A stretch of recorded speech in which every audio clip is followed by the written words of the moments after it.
Hi there, welcome back to the podcast, myself, Joseph Clough. For more information about me, go ahead and visit my website, josephclough.com, as well as my Facebook page, which is facebook.com/josephsfanpage, as well as twitter.com/josephclough. So it's been a while since my last podcast, partly because I'm away at the moment. I am taking a little trip or a little vacation holiday, and I'm in Boston, America at the moment, Massachusetts. So it's really good to be in America. I always love being here. I hope to do lots of seminars and trainings over here very, very soon. So let's get back on track, though, when it comes to this podcast. Now, on this podcast, we're going to be covering a few subjects. One about supporting the non-willing to change, and also how we can relate that to ourselves, because that's really important to become conscious of our own behaviors, as well as that, who we really are, and really breaking us down to the core essence of us. You see, when it comes to supporting people, and I want you to be conscious of this in yourself as well. I want you to be conscious of your own behaviors, because a lot of the time we are unaware of what we're doing. We're unaware of how we may not be getting the most use out of the possible solutions out there, how we can become too reliant on certain people, which makes us feel more comfortable, more at ease, but it's not an empowering way to be. Now, of course, we need help, we get help. That's no problem whatsoever, but it's important to notice the fine line between becoming reliant and not being willing to change yourself, as well as realizing your own power. Because let's just relate it back to people and their issues, just to keep it simple, and then you can relay it back to yourself as well. Because it's important that we do not get caught up in other people's issues, too much anyway, because you are the sum of who you surround yourself with. You see, you'll be surprised how much energy you keep by not being involved in some people's stuff. Because everyone has stuff.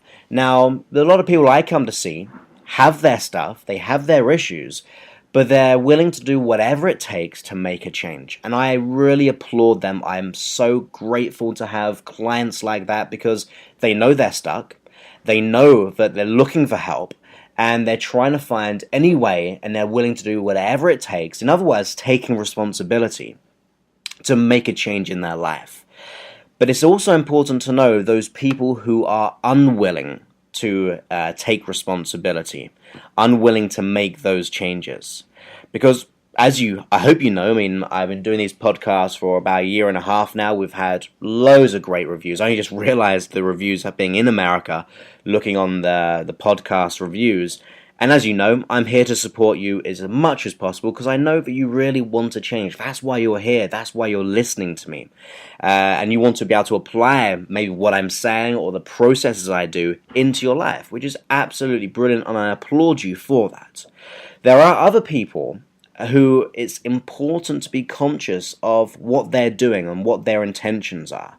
Because, as you know, as I said, I'm all for helping. It's what I do. But when one person lives and thrives in their issues and is unwilling to take responsibility for their own well-being and their own happiness, my own personal values is even beyond the self-help that I do, although I practice what I preach, but I want you to really be clear here.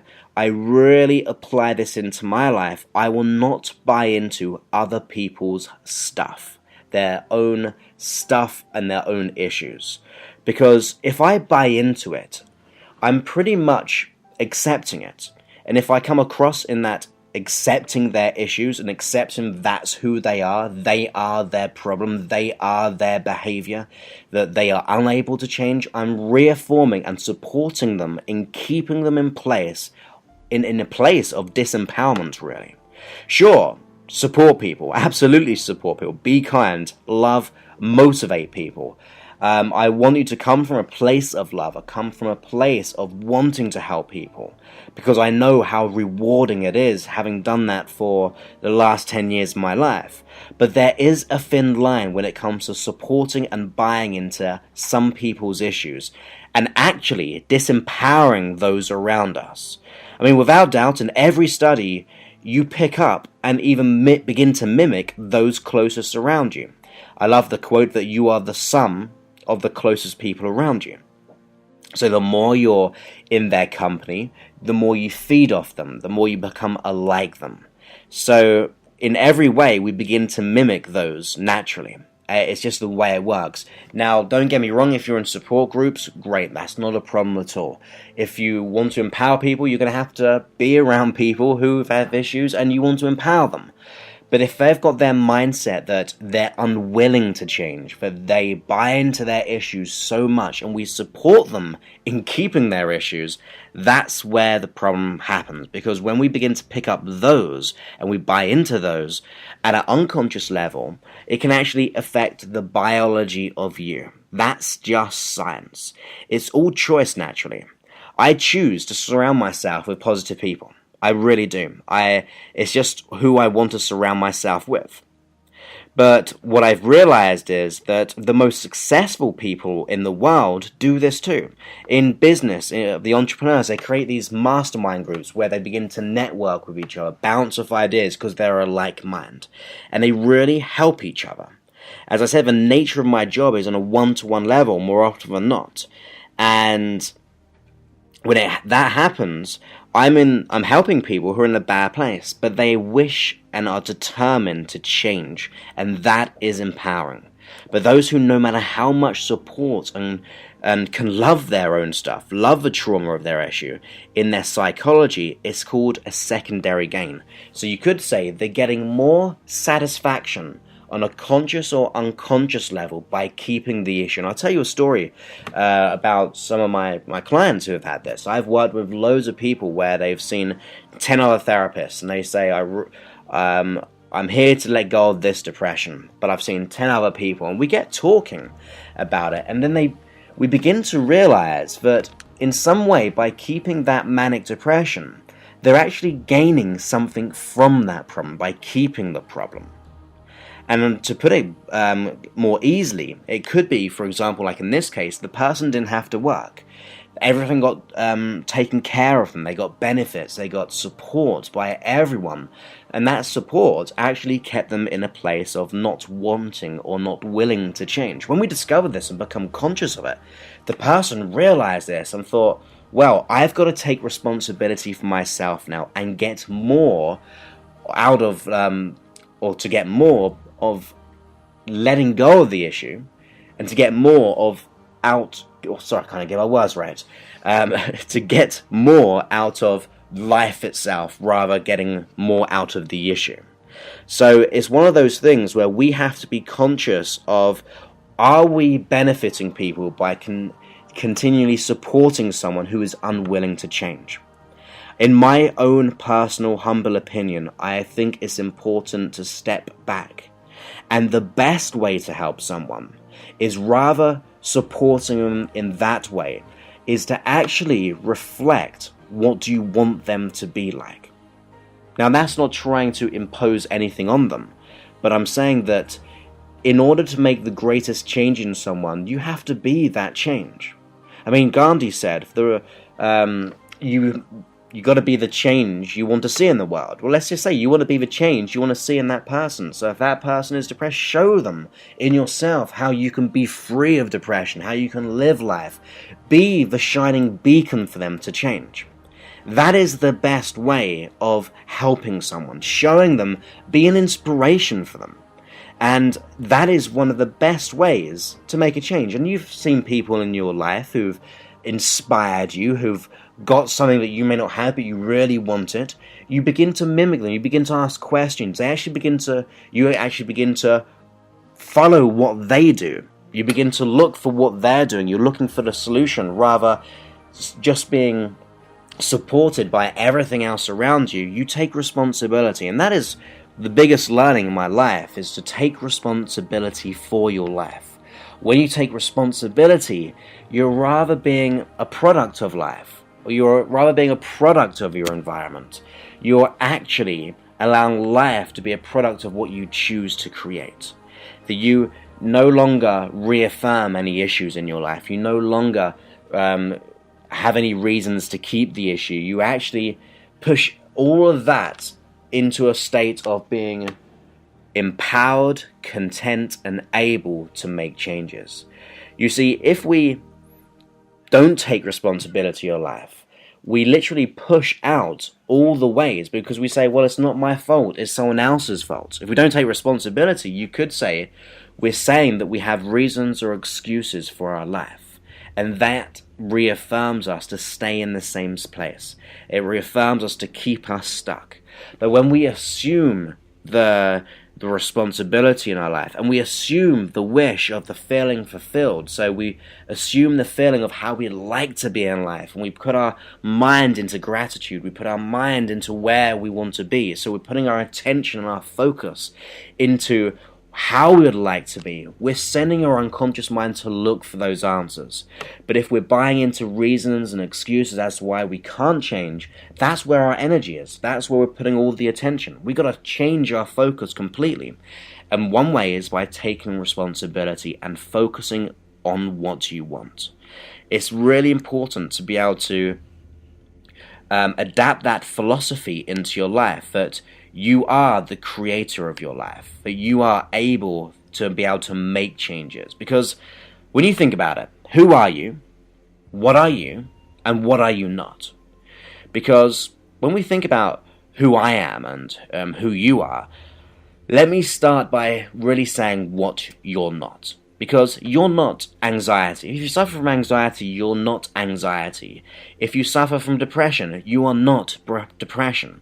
If you have low self-confidence or self-esteem, it doesn't mean you are low self-esteem, because you're not any of those. You're not fear. These are simply all behaviors that you've picked up.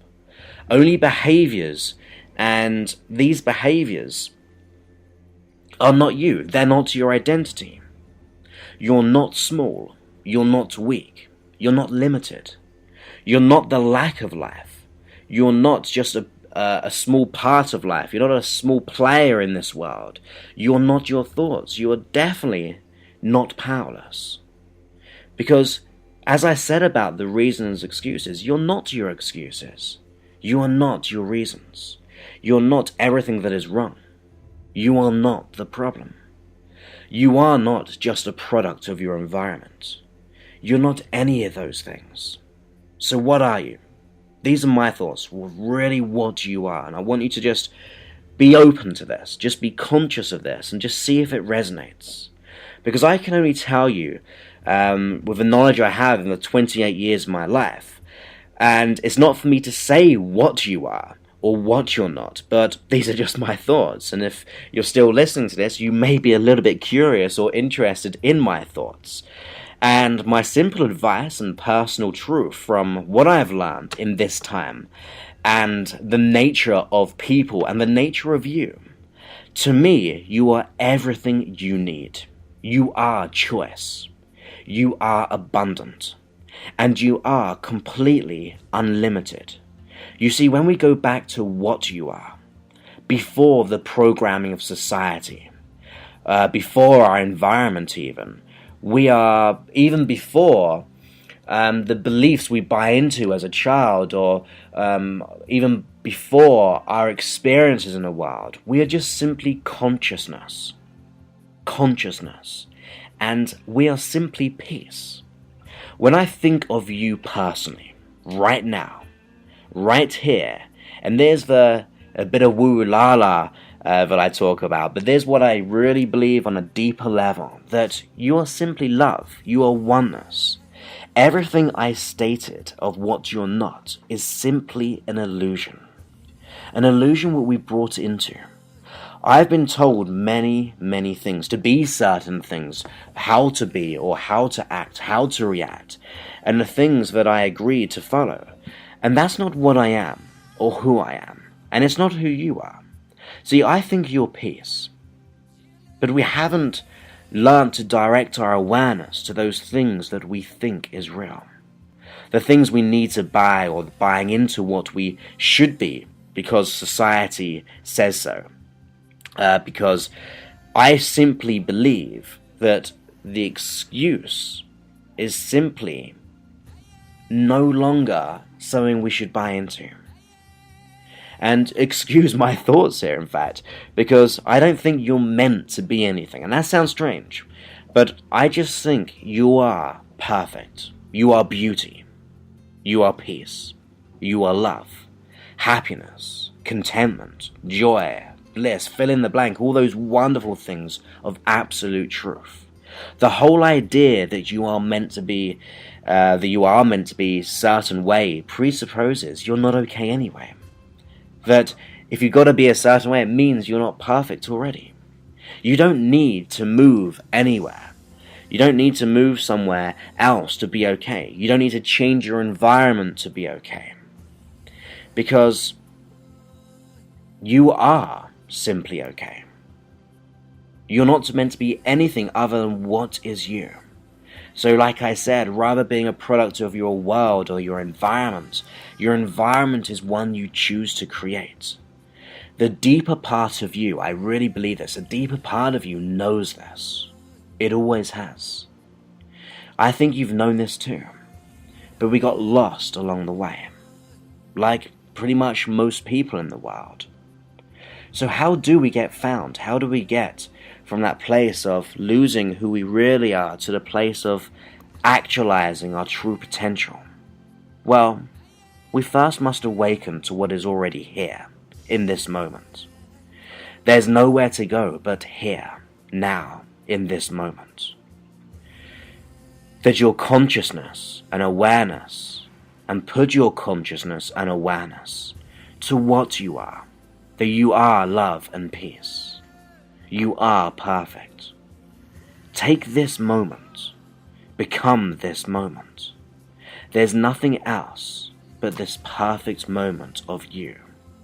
When you realize that this is all an illusion, a construct, a construct of the mind, these issues and behaviors and limiting beliefs, when we realize this, we begin to break down those constructs. We begin to really let go of any limitation. We begin to lighten the illusionary darkness. And I might be crazy if I think these thoughts, but if this is crazy, I want to be like that. I really believe that I am the whole and the part, that I'm not separated from you or anything else. I really believe that on a fundamental energy we are connected and we are resourceful, we are powerful beyond what we've ever thought before, that there is no separation between you or me. We are one, and we're the same. Break everything down, so we're just energy. Energy is just pure potential. It's now time to wake up and see this truth. To lift up the illusionary veil that has been getting in the way, letting go of the scarcity, the worry, the fear, the anxiety, and instead put our attention to the kaleidoscope of beauty in you and in everyone else. When you do this, you give other people permission to do the same. You begin to be the person who inspires people. You become that light to show people the way to make changes in their life. You show them that there is a way. So you are the change that you want to be in the world, and everyone else can see that.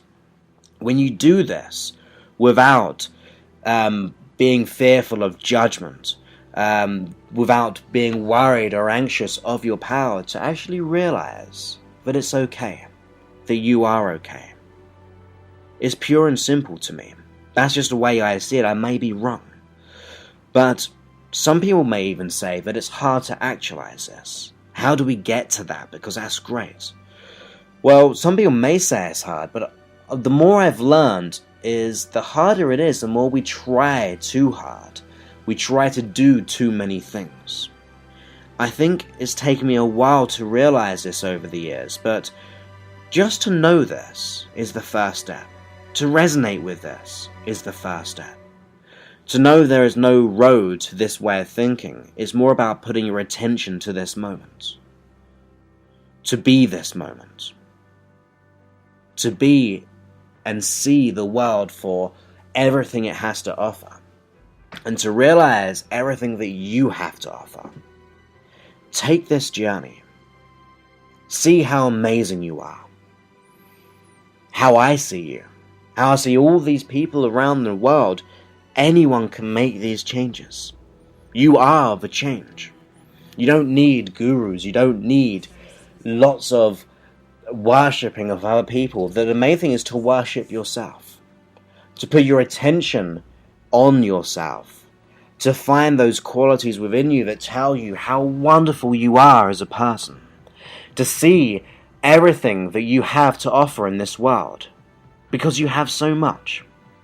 You have everything to give, and it's your right to do so, to be free of this fear, to be free of worry, because you're not any of those. Those are just learned behaviors that we've picked up over time. To realize that there's always more to give, that there's always more to have, there's always more to be, but simply by putting our attention to it. You see, a lot of people do this, and I see it as this metaphor anyway, and I heard this a few years ago, that people try to comb the mirror. Now, just picture that in your mind for a moment. There's a mirror in front of you. And imagine if you want to comb your hair, but you're trying to comb the mirror to change your hair. That's what we can try to do. Like, this mirror is the external world. We try to change the external to be able to make ourselves feel happy. But instead, we should be putting our attention on the inside world of us. Where we put that love and attention, that peace on the inside world of us, the inside relationships we have, the inside world of our values, our beliefs, and we put our attention there and put our attention to that state of peace. That is when we actually change the outside world. That is when we perceive a whole new reality, and it changes in front of our eyes. And it can happen in seconds, it can happen in moments, it can happen in days or weeks, but it's definitely worth it. There's always more to get, but the main thing is to put your attention here though. To rather keep focusing on the outside, to really put your attention on what's happening within you. So take this journey with me. Realize how amazing you are. All the things you have to offer. That there is solutions out there, but it's really about adapting and taking responsibility for yourself to get those solutions, to take inspired action, rather relying on the world to change, rather relying on external resources or sources. It's really about putting your attention on yourself and thinking, how can I apply this into my life today?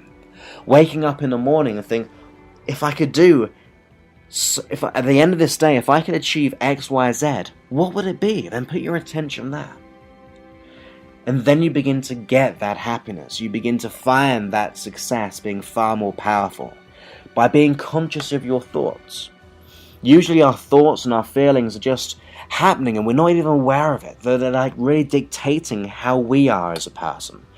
They're dictating how we respond, but it shouldn't be that way. We should be dictating our thoughts. We should be dictating our feelings. We should be putting our attention to those. When we become conscious of them, we begin to utilize our own minds, our own infinite resources. You see, when you begin to change your thoughts, you change your belief systems. When you change your belief systems, you're changing the way that you feel. When you change your thoughts, your beliefs, and those feelings, you change the way you act and react. That is the best way to change, by being conscious of what's happening in this moment. That starts the new habit, the new routine of being the real you. So that's really a quick podcast, but I'd like to really get to, just to realize that you are your potential even. That you are perfect. That you aren't any of the behaviors that you've learned and you picked up. That deep within you, you have that unlimited resources. You have all the power that you need to be the real you. This is your moment. This is who you are. And you are perfect. So, with that in mind, just realize that. Meditate on it. Consider it. Become it. And in the meantime, I look forward to speaking to you very, very soon. Once again, for more information, go ahead and visit josephclough.com, or my new program, which is CompleteLifeMastery.com. You'll really love that one. It's so good that I'm not even going to explain what's within it, because I just know when you go on it, you'll just love it in every way. As well as my Facebook page, which is facebook.com/JosephsFanpage, and twitter.com/JosephClough to stay up to date with my quotes, my thoughts, these podcasts, all these things, to really interact with me as well. I love talking to you. So feel free to interact on that, because I will reply to you. It may not be straight away, but I definitely try to do it within the same day. And I'm really here for you, and that's the main thing, to realize that you are here to be the real you. So I look forward to speaking to you very, very soon. My name is Joseph Clough, and have a great day. Bye-bye.